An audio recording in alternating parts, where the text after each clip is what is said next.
आमदार संग्राम जगताप स्वतःच्या भूमिकेवर ठाम आहे। राष्ट्रवादीत वैचारिक गोंधळ निर्माण होतोय का असा प्रश्न यामुळे उपस्थित होतोय। अजित पवारांना भेटून जगताप त्यांची भूमिका मांडणार आहे। धर्म विचारून मारलं जात असेल तर धर्म विचारून खरेदी केल्यास काय चुकलं असा प्रश्न आमदार संग्राम जगताप यांनी विचारला होता आणि त्यांनी आपली भूमिका स्पष्ट केली होती। दरम्यान या विषयावर यापूर्वी काय शब्दबाण चालले आहेत ते पाहूयात।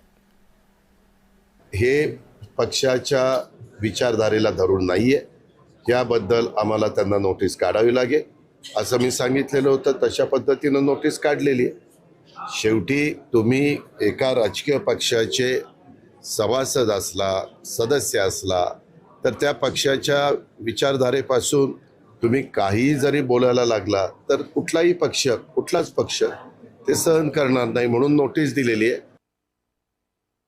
तर तो या वर्षा हल्ला एक वेगळा होता की त्यांनी धर्म विचारून मारण्यात आलं आणि ज्यावेळेला धर्म विचारून जर मारत असतील तर एवढंच आम्ही सर्व दीपावलीच्या निमित्तानं आम्ही देखील आता करमाळ्यामध्ये तुम्ही विचारलं, करमाळ्यामध्ये तुम्ही सांगितलं, तर करमाळ्यामध्ये आम्ही तिथे बोलताना सांगितलं की जर धर्म विचारून मारत असतील तर खरेदी करताना सुद्धा आता आपण धर्म विचारून खरेदी करावी अशी एक आव्हान सर्वांना त्यावेळेस केलेलं आहे।